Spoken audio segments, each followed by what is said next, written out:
Stricken with desperation as she hurtles towards mid-age, Lara Croft has done what many women tend to do around that time in their lives.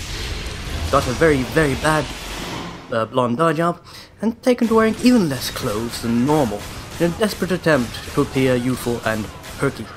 This includes the pigtails that seem to have a life of their own. Not so much about the swords though. Seriously, I'm starting to get the idea that there are certain designs out there. This and Bayonetta spring instantly to mind. I get the vague impression that whoever was actually developing this was actually using company resources to make their own animated porno. And one night, as they were there working away, all of a sudden the boss comes in and he's like, "So Jim, I think I've got some ideas for..." "What are you doing, Jim?" "I'm designing a character for our next game." "Our next game, you say?" "Oh, alright. Does she really have to be that naked?" It's all part of the direction." "Ah, I see, the direction. Alright, okay, and the fact you're not wearing any trousers? That's part of my artistic process?" "Alright, okay, well, I understand, I respect that. Don't understand it, I wasn't really an artsy type myself, but yeah, go ahead, Jim." Then, of course, he was forced to build an entire game against, around what was essentially just a bit of, material in the wank bank. Seriously, this is ridiculous. So then, I do say this as someone who was never really a fan of Devil May Cry or Bayonetta and whatnot. It gets a point where you've got so many different controls mapped to the same controller that every button push you do has a 1 in 6 chance of actually doing what you thought it was going to do. And you think, right, I'll push this button to jump. No, it doesn't jump anymore because this dude has happened to be in the room. I've now flown all the way around the world twice and axe kicked him in the groin before hurtling myself down a bottomless pit that wasn't there 5 seconds ago, that spawned the moment he died. Which is, immensely unhelpful. So this really isn't my style of gameplay. I don't like fast. I think fast is too often used as a way of getting around the fact you don't actually have anything to, say or show. Just sort of like dangling the keys in front of the person. Look at the shiny, shiny. Pay no attention to the fact we've got absolutely nothing to really show you. Don't get me wrong, it's a very pretty looking game, even if this is only the demo, of course. Because, I wouldn't pay for, the full thing. Made that mistake with Bayonetta, not making that mistake again. Apparently Skeletor was hiding inside that statue. Interesting. But, yeah.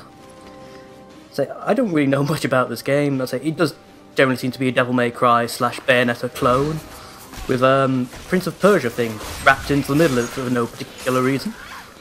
I think the finishing moves are sort of Bayonetta, Devil May Cry-ish, and the whole rewinding time thing is obviously ripped straight from Prince of Persia. So there's pretty much nothing original about this. Everything else, the locations, design aesthetic, and the general idea of what you're doing is basically Tomb Raider, but slightly more mystic. Fuck, look at that design, that's ridiculous. No one stands like that. Especially not in fucking porno star shoes. Ridiculous. Let's see, I think the pigtails were a step too far as well. Like, how many fetishes can we get in this one thing? Then we could go further if you watch actually wearing glasses, a la Bayonetta. Okay, or we could not jump. Cheers, that love. I push the jump button, she just stands there while the bridge collapses. That's immensely helpful. Ah, very much, darling. Okay, perhaps we could do this again without pointlessly dying. I don't mind. Actually, I do mind. This game has a lot of cheap deaths.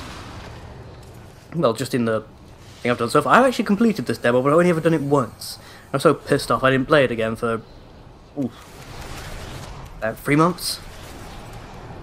What's going on? Where am I? Yep, someone's playing far too much Bayonetta. This is basically the angel sequences from Bayonetta. You'll learn how to use The witch challenges or whatever they were called. It's time to start. It's time to start what, Satan? Do you mean now? Yes, right now. Even the lines sound dodgy somehow. Yeah, that might be a result of her outfit.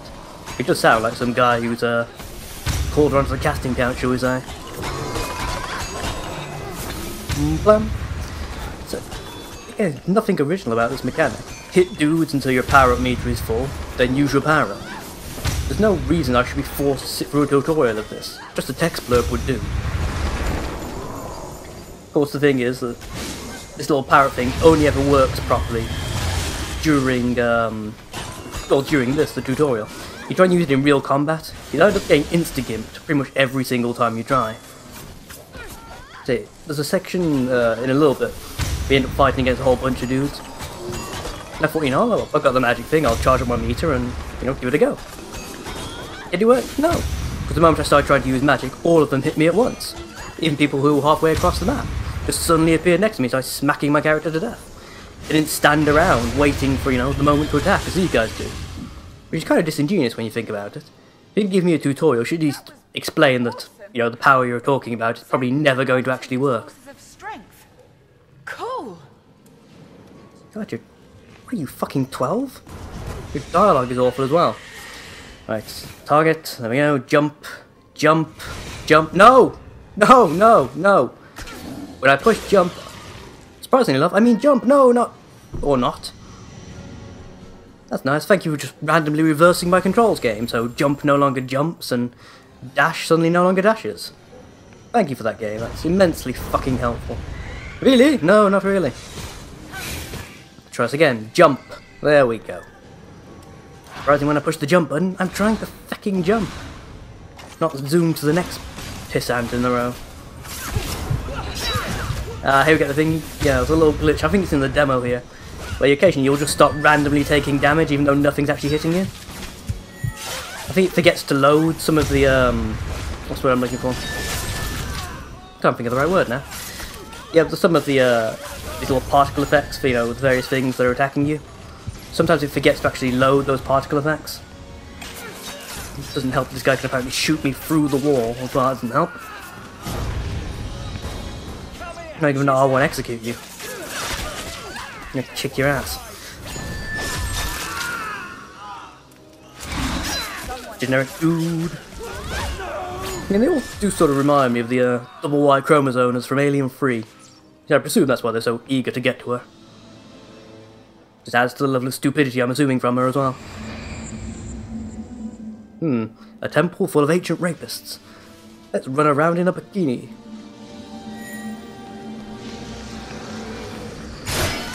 Come on, no, this is irritating because it refuses to recognise you're pushing R1. Pushing R1 here, guy. So when I push the R1, you're supposed to do the grab thing and... yeah, allow me to distract the dude so I can go back in time and stab him in the back when he's distracted and whatever else bullshit that's all about. Grab him. No. No. Oh great, now he's disappeared. Excellent, well done game. You now introduced a teleporting enemy for some particular reason. Oh, there he is. So exactly when did he...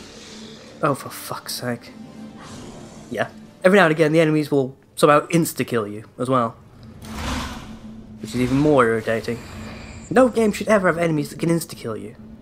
Not unless they're enemies you're supposed to run away from. If they're enemies you're supposed to fight, it is absolutely fucking pointless if they can insta-kill you. Especially when the buttons don't fucking respond. Ah, what? There we go. Took 6,000 billion goes for you trying to recognise I was pushing R1. Right, wait for my clone to start smacking him. I can cut his arms off and stab him in the spleen. Which instantly spawns 600 million other dudes, all who require their own special mean of taking down. Yeah, because these guys don't get taken down by the special moves, they just get staggered by it. Again, I tried to use the spells in this room, but you can't. Seriously, they just surround you and insta-kill you if you try. See if I can actually get through this without being stabbed in the back with some sort of bullshit. No, no, no! Fucking... look, just ignore me when I'm pushing R1 and pushing the heal button rapidly. I'll go do that all again, including the boss fight. Ah, balls to that. We ain't doing that. We're going to play a game that's actually fun to play. Because, you know, I enjoy actually enjoying myself. What can I say? Now anyone who's ever owned a Dreamcast should instantly know exactly what I've just put on. That cannot be found on any map called Tokyo, but everyone just calls it Tokyo.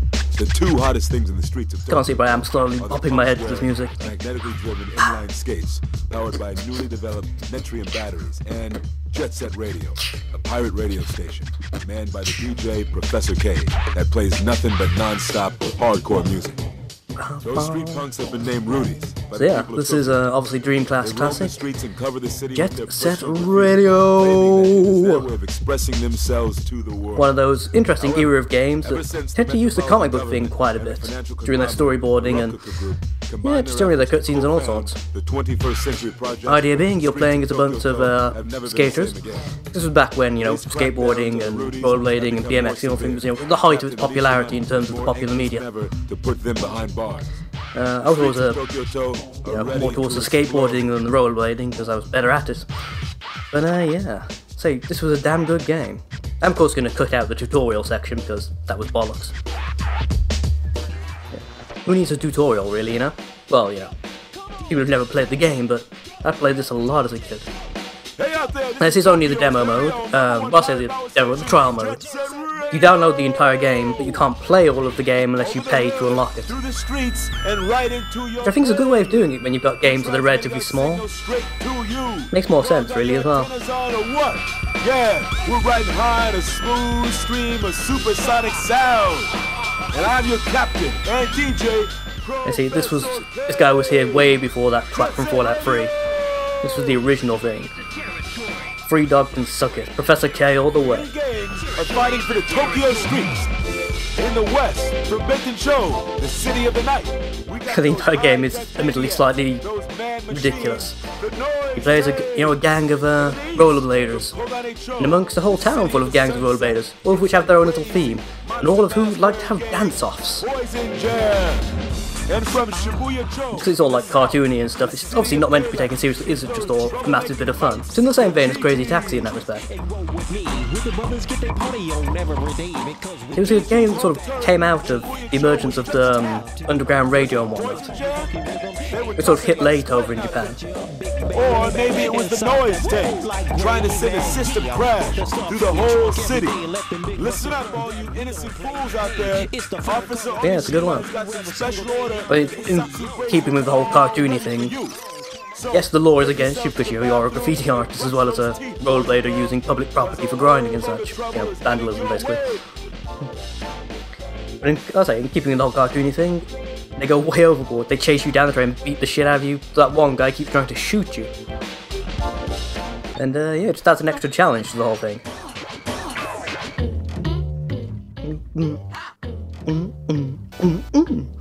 So the music for this thing is amazing though. See, I don't even particularly like this type of music, but I love this game, including its soundtrack.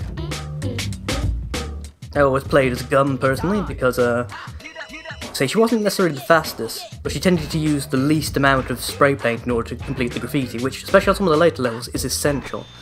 You do not want to be hanging around trying to complete a tag when that guy's shooting at you. It does sometimes mean that on some of the other things, like the speed challenges and stuff, she just tend to get her ass rather dramatically kicked, because I say she can't really keep up properly. If you want to play as Gum on the speed challenges, you really do need to have at least a vague idea of where stuff is.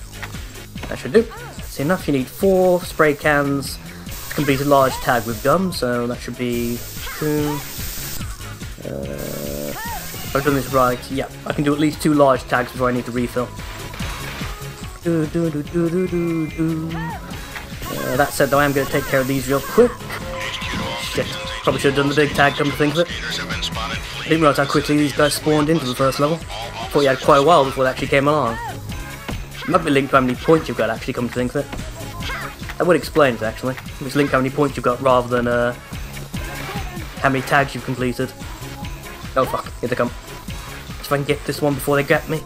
Nope, not gonna happen. Fuck. Totally missed the timing there, get off. Yeah, these guys chase you down. They're not particularly good at it, but if enough of them grab you, you can be in serious trouble. And I've been disconnected from the access point. Of course I have, because, you know, I can't even do, you know, little quaint mess around let's play thing without, you know, being disconnected from that fucking thing. But they can't get me when I'm up here. Now, can I actually complete this without that douchebag spawning? Or is it going to insta-spawn him because I completed a major tag and got a lot of points? Nope, there he is. Damn. Thankfully, he can't shoot me when I'm up here anyway. He can only actually get you when you're downstairs. Come to think, I probably should have left these upstairs tags for last, shouldn't I? Yeah, whatever. Where's the fun in that if you actually have to, you know, not worry about being caught or whatever? I need 4 of these spray cans, that's why I've smacked into that bin. So I got plenty of time to go grab stuff while I'm up here, because he can't get me. He can look at me, but he can't actually shoot me. He will occasionally try to scare you by making it sound like he's about to shoot you, but trust me, he can't. He ain't got shit. Ah, damn, this one... Oh, that's the big tag, isn't it? The one that takes like 6 instead of 4. Crap. Need to grab some more spray cans somewhere. On top of the bus shelter is probably the best idea. Well, I said there's a big can over there, isn't there? Yes, yes. Jump! And miss entirely. So I forgot to walk what the controls are for this game. You push slightly, you know, left or right. And rather than doing what you're expecting, the game will sort of fly off at completely random angles. I should have got rid of... No! Fuck, missed the jump again. No, forward. No, just entirely missed the red thing. That's great. Cheers, Gum. Much appreciated. Fuck! Yeah, they can hurt you just by touching you as well. It's very old school gaming. They don't actually have to, you know, hit you or shoot you. They can hurt you just by touching... No! Fuck! Fuck! Ah, I forgot. In this game you sort of need to let go of your movement controls when you jump, or else you go flying off at all sorts of random angles. It would help if I actually listened to the tutorial thing as well. And pushed L2 to lock my camera. That way I wouldn't have to worry about flying off at random angles or hitting into trees. Jesus Christ. And the heartburn thing again I keep getting every time I try to do one of these. Can I only do all 6 again? I already got the tag. That's odd. Usually doesn't make you do the entire tag over again if you have to stop halfway through. Now, what have I got left to do here? Got 2 buses, yeah? Oh shit, here he comes. Grab it, quick. Quick, quick, quick. He's stuck on the edge. Quick, quick, quick. Out of here, losers. I'm out. Watch out. Coming at ya. Watch out. Coming at ya. I haven't got enough to do this, have I? Crap. Shouldn't have started. Crap, crap, crap, crap. Fuck, it worked. I only needed 3. And I finished the level. Nice. Highest placement you can get. Oh yeah. Still got the skills. So this is obviously the demo mode, so... You know, actually I've got to say, if people wanted it, I would be willing to buy this game and do the entire thing. I really do like Jet Set Radio. It does help the cutscenes are entertaining enough I don't really need to do that much talking as well. I'm hijacking the airwaves and terrorizing you with tunes because we're going to turn these dirty streets into one big dance party! Jet Set Radio! Those cats who ransacked Shibuya Cho turned out to be the Love Shockers. Love broke their hearts and now they're... I think it's actually the same dance animation as Guns, isn't it? Watch out for these psychos! When you see their heart-shaped graffiti, I'm surprised if it was. The whole point is all the gangs are supposed to have their own unique animation. Waku feeling. Oh, I forgot about it. Just random Japanese shit just dropped straight into the middle of the game. Just to remind you, you're supposed to be some sort of weird offshoot of Tokyo. Anyway guys, that's the end of the demo, so see you around, I guess.